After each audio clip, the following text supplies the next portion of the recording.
Amarembo yanyu aruguruye hano kuri Kabaza Web TV mu kiganiro TWABAZA. Muri kumwe nanje Ilere uri nkuru muri kiganiro. Uyu munsi tukaza kurabira hamwe nimba abarundi baba mu mahanga bitabira akamo ko guteza imbere igihugu cabibarutse. Leta y'u Burundi irahamagarira abarundi baba mu mahanga isaba yuko ubu ishigikira muri wa mugambi w'iterambere w'igihugu uwo bise plan de développement yo mu mwaka w'2018 gushika umwaka w'2027. Mbega abarundi baba mu mahanga baraterera by'ukuri mu iterambere ry'u Burundi muri uwo mugambi? Mbega bo babahura n'ibibazo mu basanzwe baterera muri uwo mugambi? Ibi hamwe n'ibindi bibazo nivyo tuza kuganira ko mu kiganiro cy'uyu munsi. Mushinga ntahe Isa turabahaye ikaze kandi turabaramukije. Mwiriwe, ndaramukije umushinga ntahe Irere hamwe n'abandi tugiye gusangira ijambo kuri iki kiganiro cy'uno munsi, hamwe n'abaza kutwumviriza. Ubwo rero mugire umunsi mwiza, murakoze. Ego murakoze cyane. Nkuko twabivuze mu ntangamarara, leta y'u Burundi canke abajeje intwaro mu gihugu barahimiriza abarundi baba mu mahanga yuko bogira ico bafashije canke boshigikiye igihugu mu bikorwa bijanye n'iterambere. Rero hariho n'ivyo bise politique nationale de la diaspora ihari. Mbega ku bwanyu muribaza yuko abarundi baba mu mahanga boba bitabira ico gikorwa c'iterambere mu gihugu cabibarutse? Murakoze ku kibazo muhejeje kubaza. Mu bisanzwe abantu bari muri diaspora cyangwa bari inyuma y'imipaka y'igihugu batewe akamo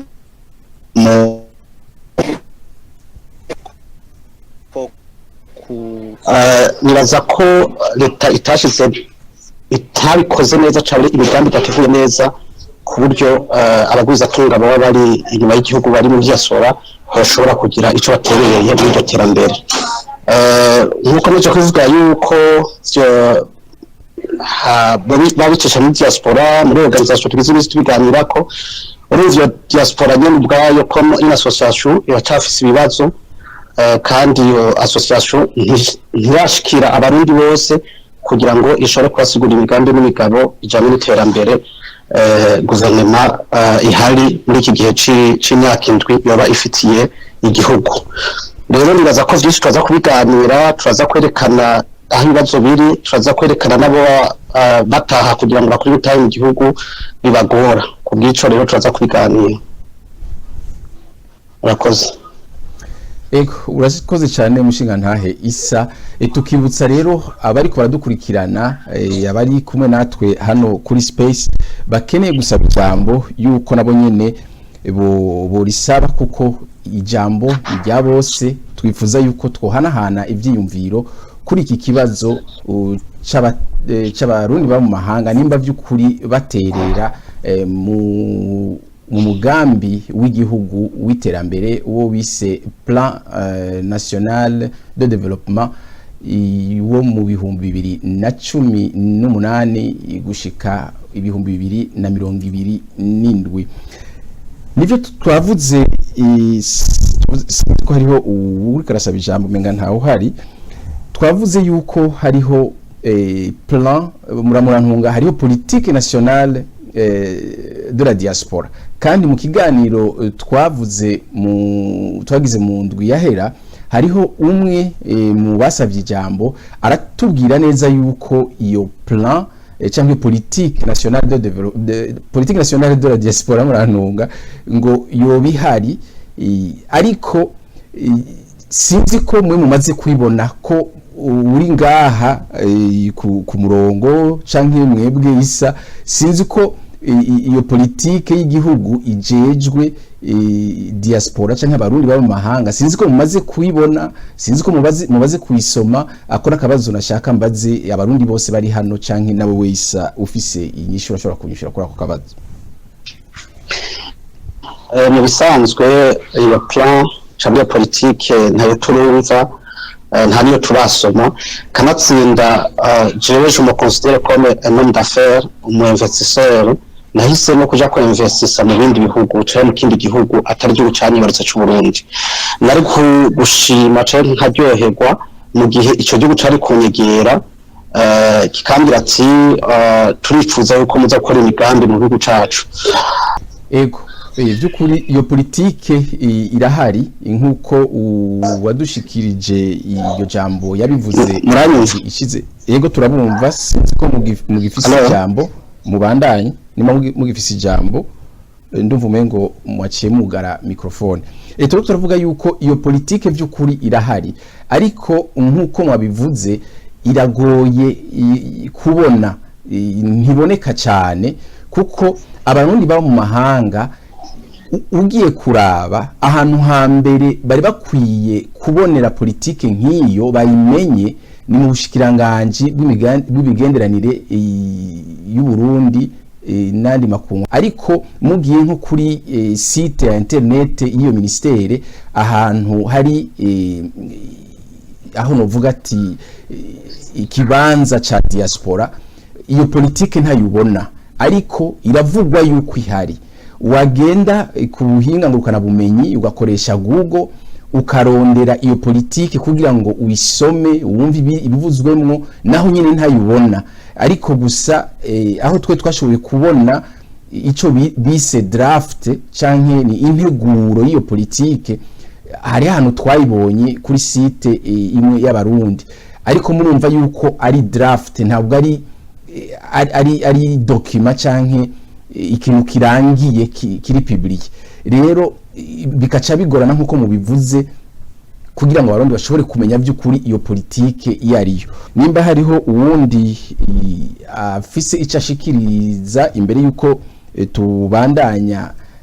n'ikiganiro arashobora gusaba ijambo turarimuha kugira ngo ashobore kugira ico ashikirije kubijanye nico kibazo cyo kumenya nimba abarundi baba mu mahanga by'ukuri bitabira akamo kiterambere mu gihugu cabibarutse. Kaduha ijambo umushingantahe Yohani ku kibazo cyo kumenya mbega abarundi baba mu mahanga baraterera canke baritabira akamo ka leta kajanye n'imigambi y'iterambere muri wa mugambi w'iterambere leta yise Plan National de Développement w'ibihumbi 2018 gushika 2027. Mikrofone ndayihaye mushinga ntaye Yohane Isa murashobora kuba mu rugara mikrofone yanyu. Murakoze muri rusangi abantu bari hanze bose baterera mu iterambere ry'igihugu mbure nuko batavyita uko baterera leta umuntu wese yasohotse hanze arafise inshuti yasizeyo afise abagenzi arafise amaproje atereramo ivyo cyose byitwa yuko biba biriko bifasha abantu baba mu gihugu navyo bikaba biriko bifasha igihugu. Mu matohoza abantu benshi bagize bavuga bati abantu baba hanze barafasha cyane amareta baba bavuyemo kenshi iyo nuko bitaba byanditswe ugiye nko kuri Western Union canke MoneyGram canke nk'ubu hariho izindi nzira zo gucishamo amahera nka cash money cash money ukoresheje telefone abantu baraterera cyane gose kandi hari ibihugu byinshi bitubaho iyo ataba ari abantu bavuyeyo barungika amahera mu gufasha imiryango mu gufasha amaproje mu gufasha inshuti n'abagenzi donc muri rusangi abantu baba mu mahanga baraterera cyane mu iterambere ry'igihugu kumbure kenshi biba vyanditse ahantu mugabo icyo ni ikintu gikorwa tugiye kuri uwo mugambi rero wavuze wanditswe 2018 gushika 2027 once na PNID ni Organisation Nations Unies imigambi irimwo birumvikana yuko imigambi ntibura mugabo kugira ngo imigambi bayishyire mu ngiro nicyo kiba haba ikibazo ko baravuga yuko hariho mobilisation de fonds interne na mobilisation de fonds externe fonds externe mu ba partenaire ba leta hariho ayo ma leta harimo ama organisation multinationale hariho n'amashirahamwe yigenga hakabamo rero niyo parti ya diaspora umuntu ashobora kuvuga ati umuntu ashatse kumobiliza des fonds avuye muri diaspora hariho inzira bicamwo mugabo nk'uko mugenzi wanje yisabivuze uyu mugambi nturamenyekana neza sinzi ko usomye wanditse kuri site ya presidence ya gouvernement du Burundi n'uwo mugambi nyene banditse kandi hariho n'undi wa 2025 bari banditse umuntu atigeze amenya ati vyagenze gute mwagize hehe mwagize ibibazo vyahe kugira ngo mubikosore hama iyo plan yindi ya 18-27 ishobore kuja mu ngiro mutagize ibibazo narinze kurandira ukuvuga yuko diaspora bayishizemwo mu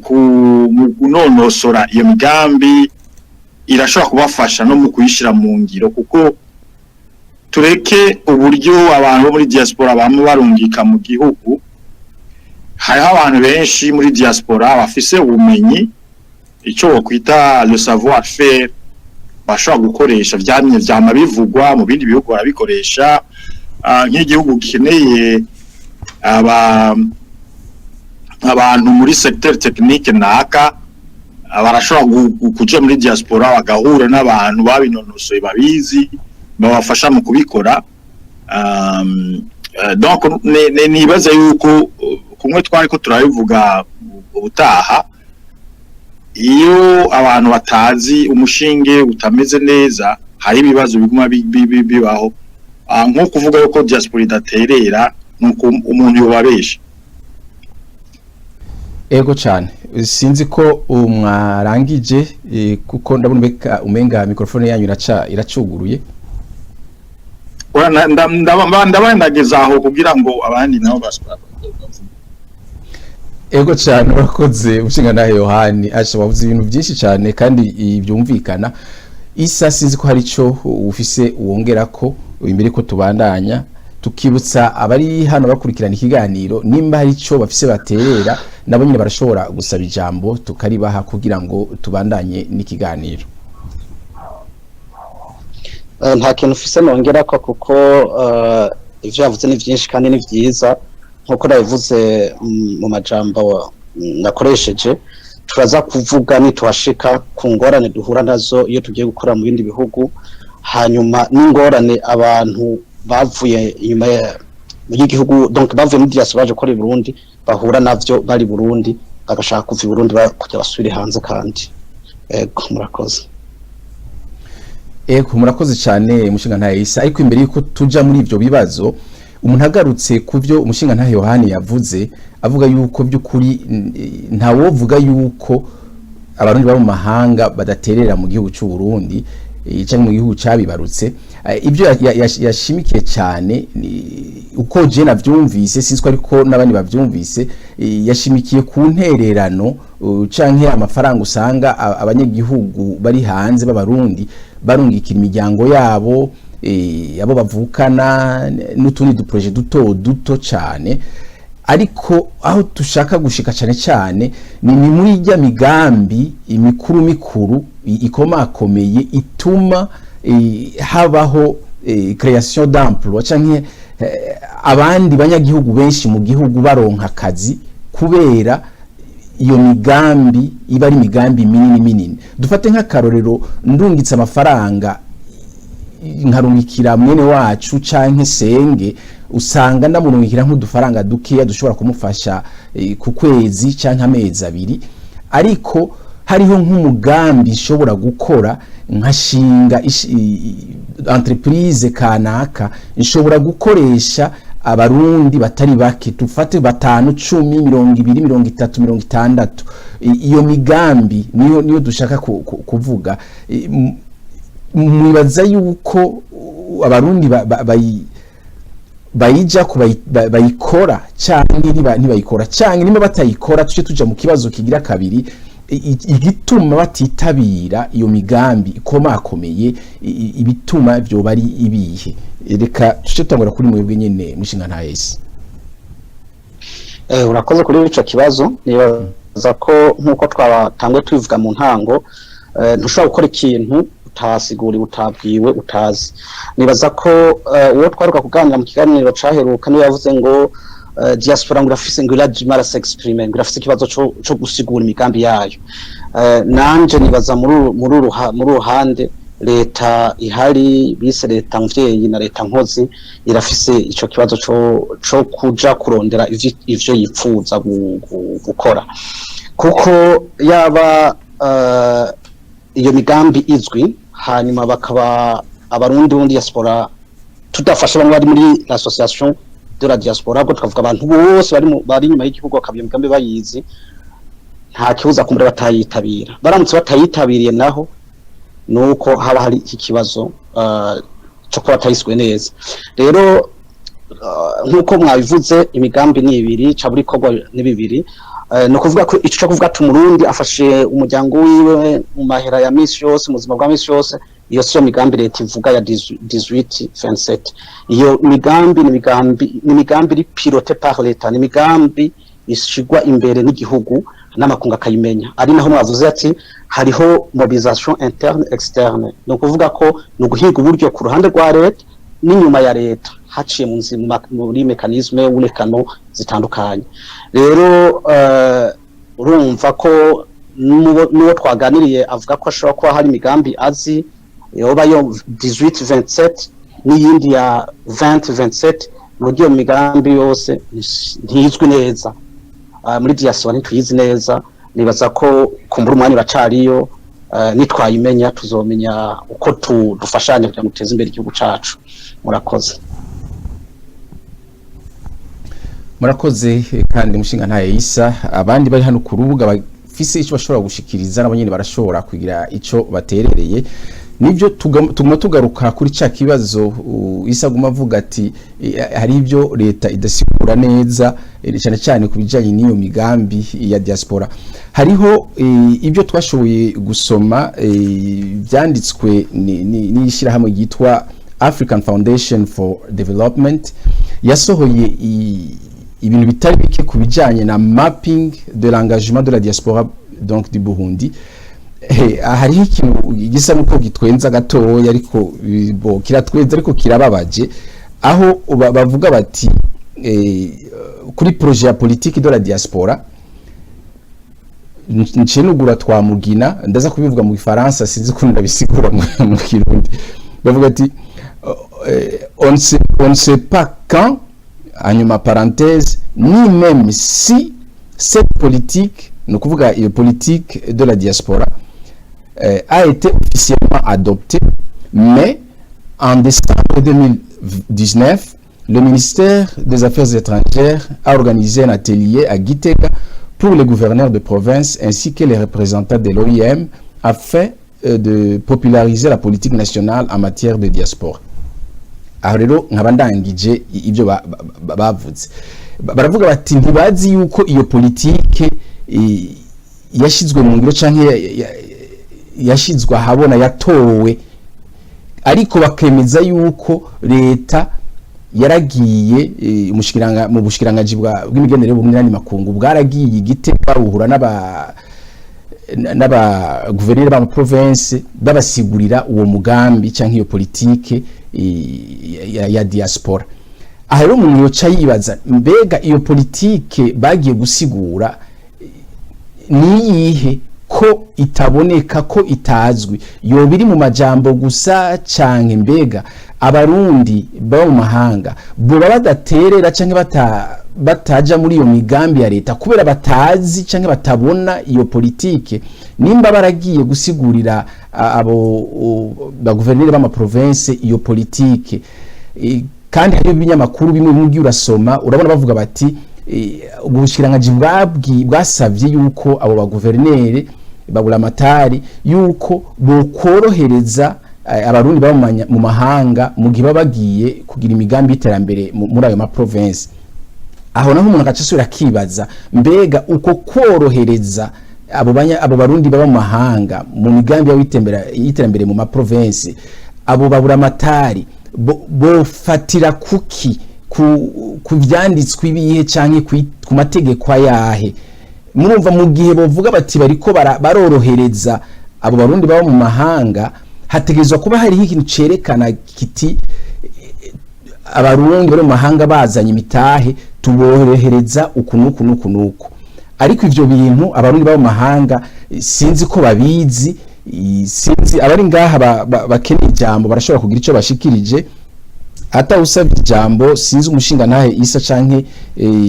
Yohani ushobora kugira icyo ashikirije arashobora kugurura mikrofone yiwe ndabona Yohani amaze kugura mikrofone arashobora kugira icyo ashikirije wakoze ni nyene urumva tuguma dusubira inyuma y'ibirenge kwa kundi nyene iyo hatari iyo politike izwi n'abantu bose cyane cyane abigenga naho ubwa mbere navuze ni diaspora muri mu bisanzwe bafasha imiryango mu duproje duto harakenewe iyo rero politike iva muri leta ibizwi na bose cyane cyane abigenga itumbereye abantu baba hanze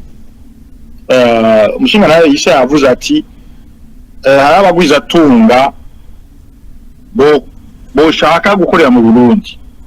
muba kubera ko ata politiki iri claire cyangwa intumbero iri claire ya leta y'u Burundi bazi baprefera kuja gukorera hanze mu bindi bihugu byo mu mahanga mu bindi bihugu byo muri Afrika kuko hoho wasanga hariho amategeko yanditswe azwi na bose bafise n'ukuntu ashobora kuvuga ati iyo hari amategeko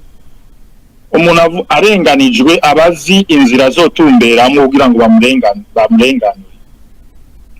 rero aho rero cyuko turavuga iwacu uko hoba hariho politiki ya diaspora itaramenyekana nimba haba yizi boba batarashobora kwishira habona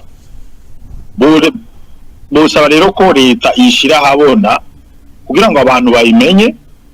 kuko abantu bafata imigambi ya investissement ku gihe kirekire nta muntu yinvestisha pour 2 ans ubuzi uti nshaka ko investisha pour au moins 10 ans mu mwaka wa mbere ni infrastructure mwaka wa kabiri ni ibi hama nzotangwa kubona akarusho mu myaka ingahe donc ivyo bintu bisaba kuba vyanditse ahantu kugira ngo abantu babimenye nico nibaza ko namwe abamenyesha makuru mu saba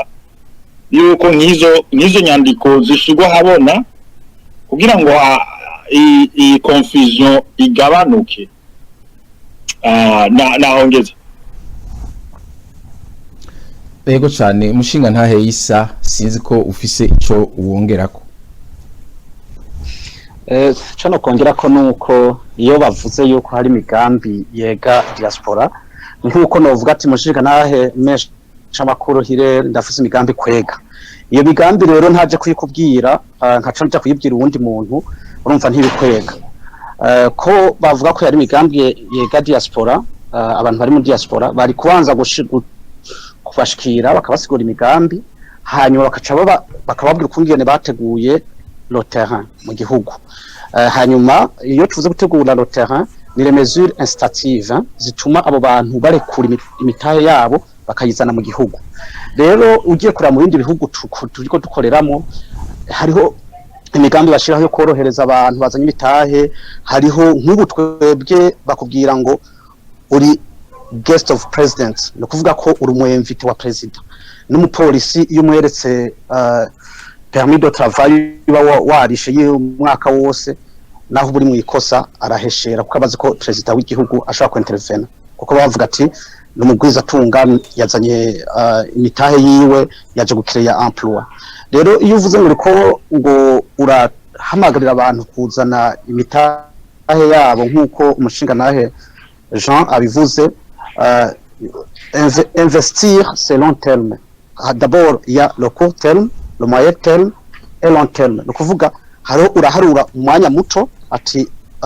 imyaka ibiri nzoshinga ibirindiro mu gushinga izine cyahe mu kurondera impapuro nzokoreramo mu kuzana ibikoresho mvana hirya no hino yiyubaka. Mu mwaka ugira kabiri nzotanga gukora ibi, mu mwaka ugira gatatu nzoshaka ukamisha niko ndakora.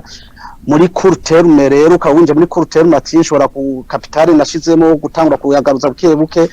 muri long terme profit zotangura kuboneka. Ariko ivyo bintu mu Burundi iyo urubuga ntibaruteguye neza kugira ngo abantu bashaka kuzana imitahe yabo. Nibaza ko ikintu gikenewe ubwa mbere nuko bo kwicarana n'abantu mu diaspora bakababwira ati rero mwebwe kora ko muri abagwiza atunga ni muze tubereke aho mushima imitahe yanyu, nimba ari mu kwimba ubutare, nimba ari ukubaka amabarabara, bakavuga ati okay ni wowe umugwiza atunga hirero uzokubaka ibarabara ryo kuva Igitega gushika Imuyinga, iryo barabara ukabakosha amahera yo kwawe uzoyagaruza mu myaka 5 mu buryo n'ubu imbere yuko iryo barabara riba irya leta. Hanyuma mukagirana exchange mukumvikana uko bizogenda, mugashiraho amategeko abagenga mwese babiri. Ivyo rero ntibabikora. Nibaza ko inzira iracari ndende, impinga iracari ndende, kubivuga biroroshe ariko kubishira mu ngiro n'urundi rwego. Nibaza ko bakwiye ahubwo gusohoka muri kokiye barimwo, muri politike nto bakaja muri politike nini, bakegera nusema ntibihutire guhiga les capitaux ziri muri diaspora, ahubwo bahige le savoir faire. Ivyo nibamara kubizana ko nibo bazi bakora mu entreprise akomakomeye mpuzamakungu, bize ku ma university akomakomeye, bafise umenyi mu madomina menshi atandukanye, bazoza bigire hamwe imigambi bakora mu gihugu cabo. Ico ni cava mu nzira impapuro zikazagiyeho, amateka akaba yagiyeho, les mesures incitatives zituma abantu boza zikajaho, ukungene baba protege. Ico gihe rero bazoheza bige ukungene niyo mitahe yabo kwinjira, kuko hari kibazo mu Burundi cha devise, donc igihugu kitarimo devise no kugikoreramo ivyoroshe. Rero aho niho nogarukiriza, nibaza ko nuko niko ndabibona. Murakoze. Ego murakoze cyane umushinga ntahe Isa. Birumvikana ibyo mushikirije, eka n'ibyo umushinga ntahe John yashikirije nabyo nyine birumvikana, kandi umuntu aciye araba muri ya draft nababwiye yuko twaronse kuri internet, murumva ko ari draft si politique yabaye, si document ya politique yabaye adopté, ni draft urumva ni nka sinzi ukuntu vyita mu Kirundi. Nibyo baravuga kubijanye na objectif ya mbere, donc renforcer la confiance entre le gouvernement et la diaspora par des actions spécifiques pour la paix, la cohésion nationale et le développement. Hano bagaca bavuga ku ngingo igira gatatu muri ico gice, bavuga impliquer la diaspora dans la planification du développement n'ibindi. Ivyo umushinga ntahe Isa bambe umushinga ntahe Yohani yari yabivuze yuko byukuri bari bakwiye ko impliquer diaspora muri ivyo bikorwa, kuko cyane cyane nibyo usanga byega. Hanyuma tuce tuja ku kindi kibazo umushinga ntahe Isa mu mashikirije muvuga muti hari ibibazo byinshi abarundi bahura navyo canke batinya guhura navyo kugira ngo baje guteza imbere igihugu cyabo canke baje mu migambi y'iterambere y'igihugu cyabo. Mbega izo ntambamyi canke izo ngorane baba bahura nazo canke batinya guhura nazo, zimwe muri zo zoba ari izihe? Nce ntangura kuri mwebwe nyene mushinga ntahe Isa. Murakoze. Nkanje nibaza sikwibaza nukuri, ku butegetsi hari abantu bafise amahera menshi cyane gose baronse muri imyaka shika 15 bari ku butegetsi burya abo bantu batanose n'umwanya wo kwiyumvira ico bakoresha amahera iyo rero uje uzanye umugambi kuko bica mu nzira gusaba impapuro zo gukoreramwo barakubaza uje gukora iki ivyo n'ibintu nahuye navyo mu 2008 nari naje muri projet kwimba Butare nshitse muri presidence bambaje ngo umuntu w'imyaka 27 ngo amahera wayakuye he hanyuma hazamo no kuvuga ngo mwodushiramwo ngo murabona turamba vya Kongo ngo nta confiance dufise ngo babahaye amahera ntabo tuzi ibintu nk'ivyo rero mu ncamake abantu bari mu diaspora bafise capacité financière yo kuvuga tubakora mu gihugu cabo barabona ko bashaka gukora n'ivyo bibazo byo kuvuga ati urazanye umugambi bahugutwaye cabure urazanye umugambi n'amahera hanyuma bakobrije ko baronkamo pourcentage mu vyo gukora mu gihugu ico ni kibazo kitoroshe kihari abantu bahura naco hanyuma ikigira kabiri nikijanye na sécurité y'imitahe na sécurité akamvuge amahoro n'umutekano ku mahera amahoro n'umutekano ku muntu nyine azanye ayo mafaranga cabure iyo mitahe ku buryo bikore kivuze ivyo bintu bibiri nuko abantu bose so kuvuga ngo iyo ugiye gukora mu gihugu ntibisaba kurinda kuri ku butegetsi uri wumva kumwe kuba wumva ivyo leta ikora wowe ikikugenga ni ibintu bijanye n'ubutunzi no kungena kwiteza imbere mu butunzi ukongera ugafasha na bene gihugu rero ugiye kureba politiki hari mu gihugu gender yita in politique exclusive bitandukanye Abarundi ko biragaragara mu Burundi uko bimeze rero bariko barahamagara abantu muri diaspora hari abashobora kugira ati akagira ubwoba ati jewe sinigeze mba ku mugambo uri ku butegetsi kumbre sinigeze ndawuterera ubwo ni naje sinzogira ingorane rero nibaza ko n'ubwo bwoba burahari bwo kuba umutekano wa capital abantu babazanye n'umutekano wabo biri mu ngorane zituma abantu bamwe simvuze bose bo muri diaspora bagira ubwoba ariko nanone ngarutse nabo bavuga ati twumva kumwe ni turi ku mugambo uri ku butegetsi ndabona ko ari baki baje gukorera i Burundi ariho rusha twiyumvira tuti none bigenda gute nabo bari ku mugambo uri ku butegetsi cyaba bahengamiye ku mugambo uri ku butegetsi batobaje gukorera mu Burundi ubwo rero reka mbe ndagezaho kugira ngo duhanahane ijambo murakoze murakoze cyane muhazanye ikibazo cyo kugirira ubwoba umutahe umuntu aba afise canke kugirira ubwoba umuntu akagira ubwoba bwiwe nyine ubwiwe ku giti ciwe yuko yohava amererwa nabi sinzi nimba hariho abandi bafise ico bashikiriza kuri ico imbere yuko dutandukira ku kindi kibazo sinzi ko umushinga ntahe John canke Yohana afise ico yongera ko kuri ico oya yabivuze ko ari umugwiza atunga ibibazo bahura navyo iyo ugiye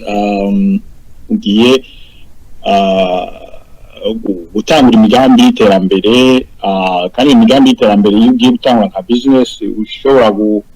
gufasha mu gutanga akazi mu gutanga imishahara mu gufasha imiryango ivyo cyose n'ibintu byaba batura kuraba bakavuga ati ko uyu muntu arinze azana mitahe ngaha azofasha mu kugwiza akazi agafasha imiryango reka tumworohereze ugasanga rero nivyoroshe je narigeze kugira kera mugenzi yakina umupira benshi bari bazi yitwa Nonda Shabani twarize guhurira muri Afrique du Sud nanje ngerageza gukina umupira wewe yarashoboye kugushika kure mugabo jewe sinabandarije hama igihe kiraho ndibuka yuko yashatse gufasha equipe nationale y'u Burundi hama abazaniye nk'ama equipement nk'ama container bashaka kumushira kwa matax ku bintu ashaka gufasha igihugu haragera n'ahantu bimutera ishavu acahindura no abavyeyi biwe bari bavuke muri Congo mugabo yavuke mu Burundi acahindura allegiance yiwe acaba mu Kongomani complètement aribagira Burundi. Rimwe twavuganye yambye ati sinkire mu Burundi jewe n'aba mukongomani. Urumva iyo inzego zihari zitorohereza abantu kugira ngo bafashe biratuma abantu bacika intege. Nk'example atanze Isa ushaka kuja gukora akazi mu Burundi mugabo ugasanga kubera izo problème za gouvernance canke benshi bavuga corruption zihari zidashobora korohereza abantu. Ivyo ni ibibazo abantu bahura kandi baza gushira imbere mu gutorera inyishu. Yego cyane murakoze kandi mushinga nta Yohani hariho ikindi kibazo naco nyene kijanye n'amafaranga umuntu arungika mu Burundi usanga bigorana cyane kugira ngo abari mu Burundi bayaronke. Mvuze kugorana cyane usanga umurundi ari hanze kugira ngo arungike amafaranga mu Burundi nka bijya Yohani yavuze ati kurungikira abavukanyi abagenzi canke kugira aga projet gatoya,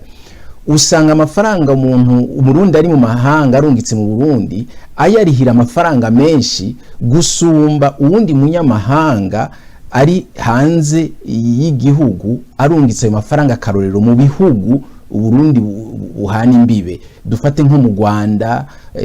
muri Uganda, muri Kenya, muri Tanzania, usanga hari amafaranga basaba muri ayo masosiyete afasha mu kurungika amafaranga. Mu Burundi usanga amafaranga ari menshi umuntu ariha,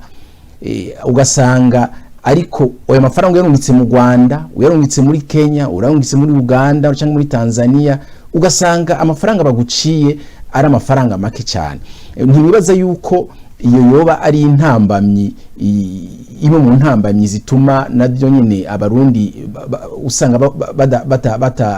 badashaka cyane cyane kugira ngo baje muri iyo migambi. Nce nibuka akarorero notanga umushinga ntahe Isa yatanze akarorero, reka nanjye shira kandi hari ikiganiro twigeze kuvuga hano kuri Kabaza Web TV mu kiganiro twabaza kubijanye n'iki kibazo cyo kurungika uburyo mu gihugu. Twasanze yuko mu matohoza twagize ijya societe bita Western Union, iyo abarundi bari mu mahanga barungitse amafaranga mu Burundi, usomye mu mategeko yabo barakubwira bati urungitse amafaranga mu Burundi uza kuyatora ashobora kuyatora mu marundi canke mu madolari. Hanyuma wewe utoye yuko uwo muntu azotora ayo mafaranga mu madolari, ukarungika amadolari 100 canke 200 canke 300, ukemera ukariha ya mafaranga yabo yo hejuru, uba witega yuko mu Burundi uwo warungikiye amafaranga aza kuronka rya 100 canke ya 200 canke cya gitigiriwe wavuze. Ariko uwo muntu agiye kuyakira mu Burundi, hariho sinzi ko ubu bikihari, haraciye nk'imyaka ngira nk'itatu igihe twagize ikiganiro 3 canke 4, umuntu agiye kwakira ayo mafaranga yacabwirwa ati ntituguha amadolari, tuguha amarundi, ariko ukeneye ko tuguha amadolari utegereza kuca wugurura konte en dollar, no kuvuga konte ibikwamo amadolari, tuce dufata ayo mafaranga yawe y'amadolari tuyarungike muri iyo konte, hanyuma wowe ucuyakura muri iyo konte. Icaba rero ni giki muri ico gihe, mu gihe wowe wemeye ugafata ayo mafaranga bakurungikiye 200 300 canke 100 akaja muri iyo konte en dollar, kugira ngo rero yakuremo n'amadolari, hari ya mafaranga bategereje kuca gukurako, ugasanga n'amadolari makeya bagenda barakora ku madolari 100. Ibyo rero twarabikurikiranye turabaza mu amabanki atubwira yuko ivyo biri mu mategeko, ibyo bise circulaire, ni itegeko ryasohowe na banki nkuru y'igihugu. Twaravuganye na banki nkuru y'igihugu, nayo nyine iravyemeza, iravuga yuko by'ukuri hariho circulaire canke itegeko risaba yuko abarundi barungika amafaranga bakoresheje Western Union canke MoneyGram n'izindi n'ubundi buryo bene ubo, bategerezwa kuyaronka mu marundi, batayaronse mu marundi bategerezwa kugura mu makonte y'amadolari kugira ngo bayatore mu madolari, hanyuma hace hava ko uto dufaranga dukeya bavuga. Ariko rero twaciye tubaza igituma ayo mategeko canke iyo circulaire yasohotse amabanki akabimenya akabishira mu ngiro, ariko izo banki canke BRB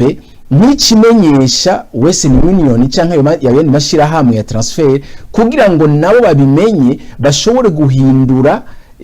amategeko yabo, babwira abakiriya babo aribo barundi babo mahanga bati yamara hariho itegeko ryasohotse mu Burundi ubu kugira ngo uronke amafaranga mu madolari bigenda ukunuku. Ariko muri banki y'igihugu batubwiye yuko ico gikorwa cyategezwe gukorwa n'amabanki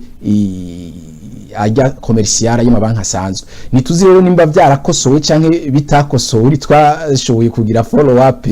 nkuko babivuga. Sinzi rero ko mubona yuko iki naco nyine ari kibazo gituma abarundi bibagora kugira ngo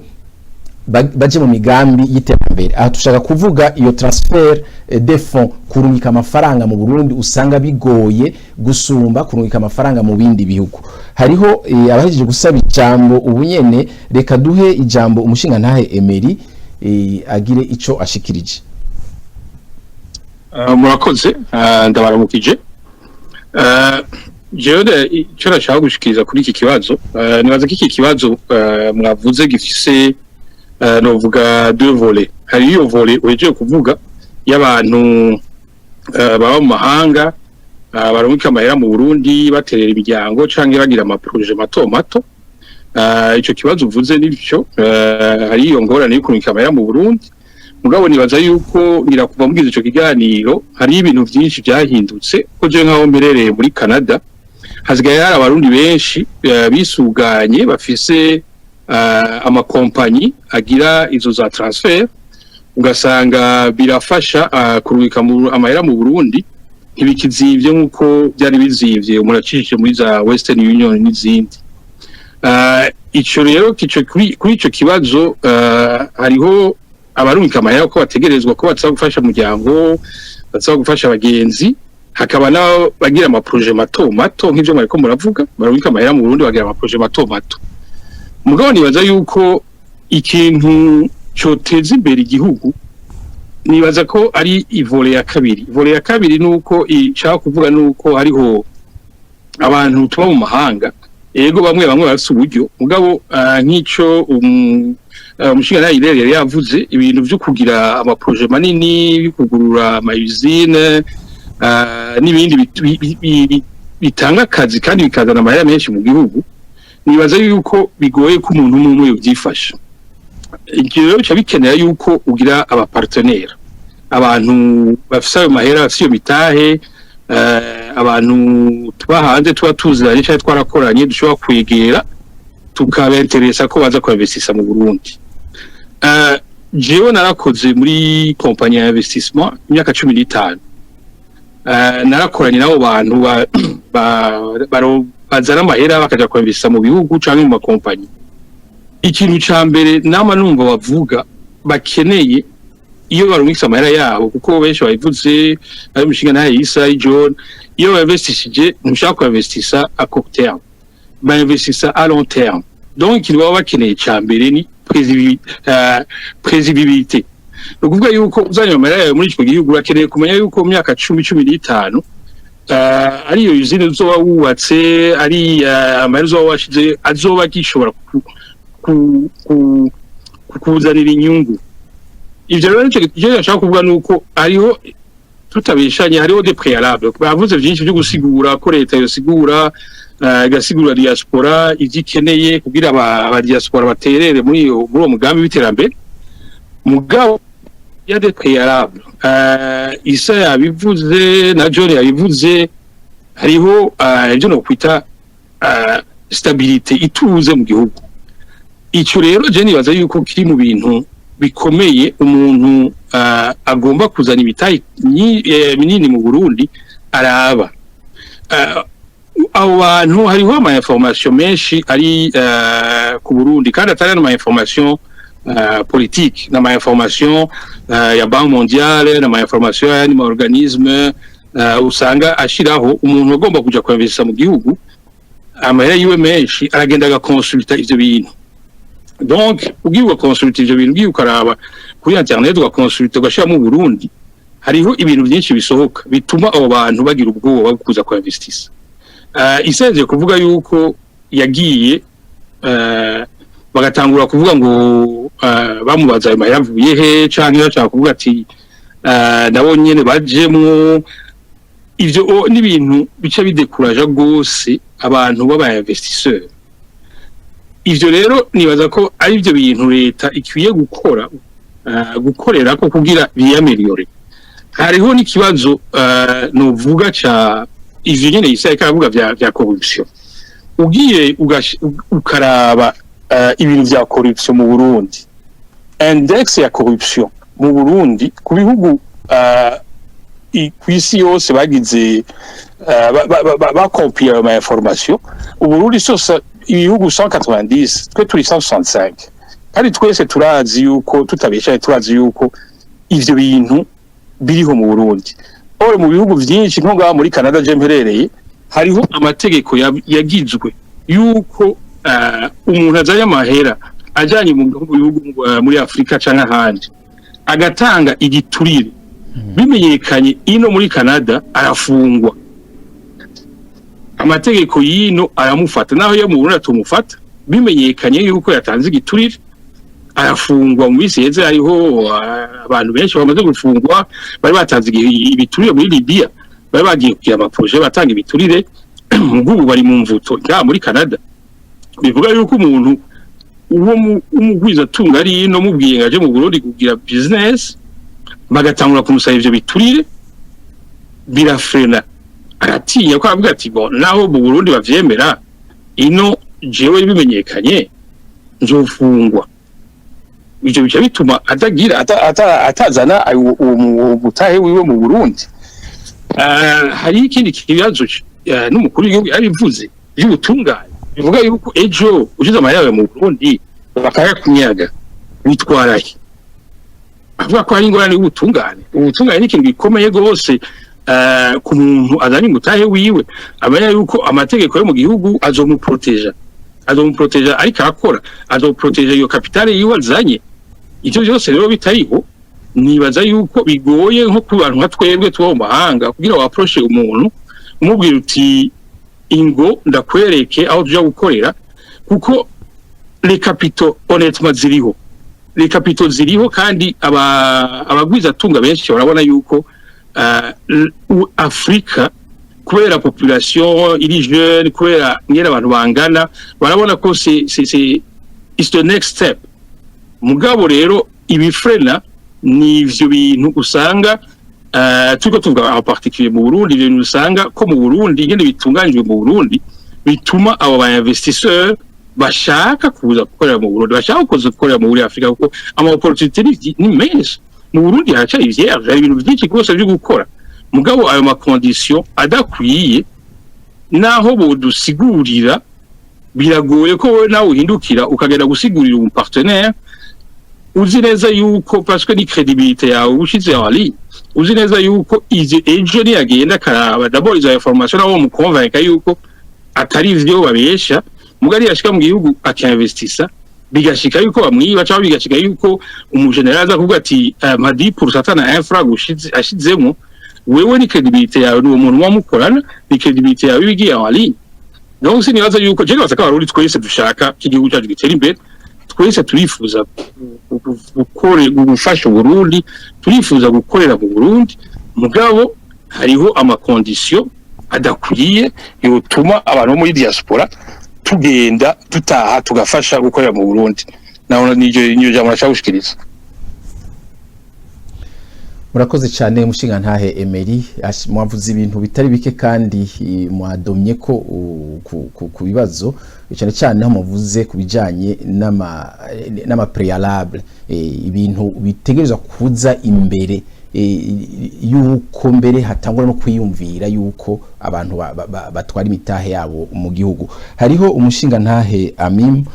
nawe nyine yasabye ijambo, reka tumuhe ijambo nawe nyine agire ico ashikirije. Mose je cyangwa kuvuga ni byerekeye ngaha bavuga yuko ngo diaspora burya iritabira ibikorwa by'iterambere mu gihugu cy'u Burundi. Diaspora de ma part nashobora yuko diaspora iravyitabira ku ruhande runini cyane, ariko nuko leta y'u Burundi irukurondera umuti aho utari, kuko uravye neza ikibazo ni kimwe mu diaspora.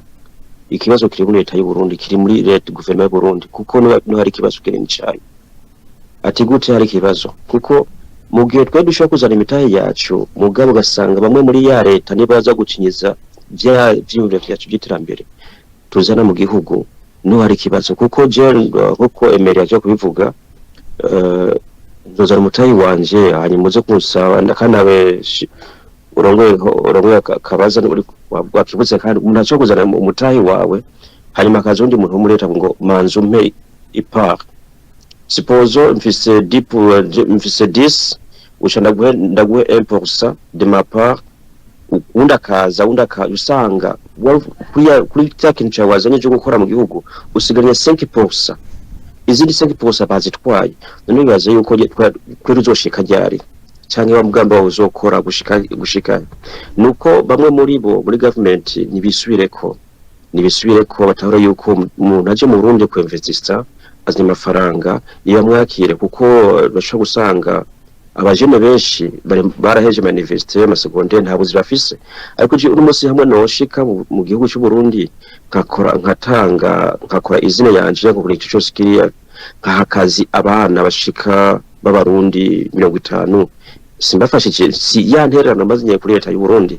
kuko ndapunguje umuzigo munini, kuko havuye abana 50 nk'abahakazi cyangwa n'abarenga ni ya charge ya guverinoma kuba abana bari mu gihugu bafite akazi ndabana baganije. Niyo ntererano ko dufise intererano dufise ngo ni kuri amafaranga twaye leta. Oya, intererano ya diaspora nuko dufata abajye bajene batagira akazi tukabaha akazi.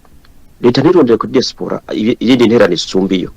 kurandi gwanje. Niyo ntererano bora ikwiye nuko abantu muri diaspora batwara imitahe mu gihugu, leta ikarekabwira n'abantu bafise akabo karekare bamango zana ka Uganda guhivya urupapuro, zana Uganda kwemerera ibi, zana Uganda kurera imitwe ngo yakorera ibi. Ivyo ntabwo kuvyihoza, kuko cyo gasanga ngo je guzomfasha ngo we kora ngo zana amafungo kantu ngo mugabo ndafisa ngo abantu banje babiri ngo zo bampera akazi, ugasanga abantu umpaye ntabwo ari capable kuba cyake nipfuza.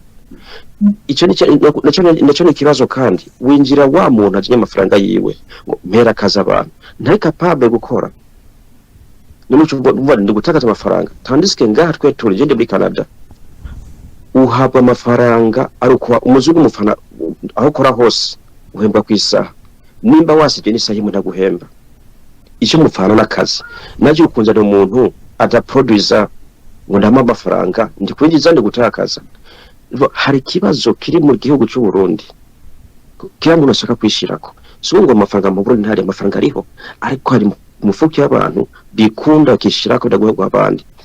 Uno munsi mu Burundi twovuga yuko dufise je sais pas si ara des milliardaires des millionnaires bashaka kwinvestisa mu Burundi bagahakaze abajene mugarara abanira nyakora kino kintu. Hari uri muri hejuru mu ministre Kekonke ashaka gusanga ngo manzo koruko zome abantu nibavyihoza daba entere eske uyu muhaje ikintu giki mu gihugu akijije famille zingana gute mu gihugu. Baba jene 2015 arabaye imigumuko mu mbare gatwanda bishego gato kuko ndagakara rero 2015 arabaye imigumuko. Wibaza yuko umunsi GFC izina yanje yikirakora wowe ukaje ku manifesta ntago hayiruhusha. Wibaza yuko uza kumbwira yuko ngo nage ku manifesta ngo numpembe, ntibishoboka ko wataya akazi jewe shaka kwinjiza. Rero bivyo bintu bigabanya babana baje mwibarabara, bamwe aja mu megumuko mwibarabara, kubuzo cyo kugumuka wataya akazi k'umuntu ejo guzotundagwa kwakazi ukabandanye ubutakaje akazi kawe uca wirukanwa ku kazi. Ariko nimba leta ishoboye ko ibipfuza yuko diaspora iterera nta yindi ntererano y'amafaranga tuvuga ngo leta ngo twego ngo intererano ngo turi amafaranga yo tuzo investise amafaranga duha abajene akazi abajene kuko biga mu ibarabara biro kwirirwa ku marigara tubaha akazi niyo ntererano yo gufasha leta y'u Burundi kuko amafaranga tuba kuko uravye n'amafaranga leta y'u Burundi yahabwa ni n'ama ONG internationale Union Européenne ati amafaranga ntashikira abanyagihugu ashikira abantu bamwe bo muri leta ntabwo tubona niyo yaja leta niba ngo reka tugira ngo babari mu amafaranga twereke cyo bakoze bakora kantu kagasimbo kerekane ko bakoze muga amafaranga usanga ikintu gikozwe nka 10 millions bagomba guca na 40 millions ok c'est pas vrai ariko jiwe ni naza nzoza konzo ariko na surveiller de près bya bintu byanje yazanye nzovuga ati ndijisho ntandi gisho gate nisho kwanda nkishika kuri terrain nkabiraba ngene kiragenda cyangwa mvuga umuntu ati ok ba tu peux gérer ça on va tuza kuganira ukuntu biragenda mugabo raba leta yipfuza kuvuga ati raba imewapa watu fursa watu wangapi bahantu bangaye bahwakazi abantu abajene bangaye bave mu ibarabara famille zingahe zikizinzara kuko wandi mwana tumuhaye akazi afasha famille ategura ubuzima bw'iyo kazuza kiyo kejo ikibazo ntikiri kuri diaspora ikibazo kuri leta hari umuntu akivuze yuko hari abantu bafite amafaranga menshi panda 5 ari muri leta muga nubu ntubona amafaranga iyo yaje ntashaka kwinvestisa ntashaka amafaranga nako tuze kohereza kuri leta irekrakora umuti uriho nuko yo leta yofasha abantu bazana imitahi yabo mu gihugu ikabajya amenye magufi ntibajya amenye maremare ikanabakingira kandi n'amategeko yo gukingira umuntu azanye imitahi yiwe ndafise akararo kagaragara kumukuze wanje yagiye mu Burundi kuko ibintu mvuga ni ibintu mfitiye ubuhamya yagiye avuga ati ngiye gushinga dispensaire mu gihugu ahise dispensaire ugiye gushinga dispensaire mu gihugu parce que oui ça fait près 20 ari muri Canada yari ngunganije abafaranga arabufise ahagaze neza nta kibazo ngo ati ngiye kuri hospital nziza mu gihugu mugari intamba yahuye nazo kugeza rero amaso ati je amafaranga je n'amafaranga nshobora gusubiza mu Burundi nta na ide gukora muri ngifise wigeze gukora mu bihugu byo muri West ati jiwe ndi mujene cyari muto ndi gushira ku buzima mugari bugiye habe intambamye kuri leta y'u Burundi ngiye kurundi handa nokorera kwirike giye kurira bw'indi gihugu nuko bahabaye intambamye mu gihugu ciwe bakamwaka ibintu ikintu cyose amuzanya ikintu cy'amajana 5 ukamwaka 200 ikintu cy'ibintu cyangwa 10 ukamwaka 100 ibi nukusesaguza nshaka gushaka kuki si kuri entere yiwanje gusa ni kuri entere y'abarundi bose kuko hari abaganga bari abana bize babuze akazi sindabahaye akazi ntibazohabwa agashara kabo ntibazotunga imiryango kisifashije leta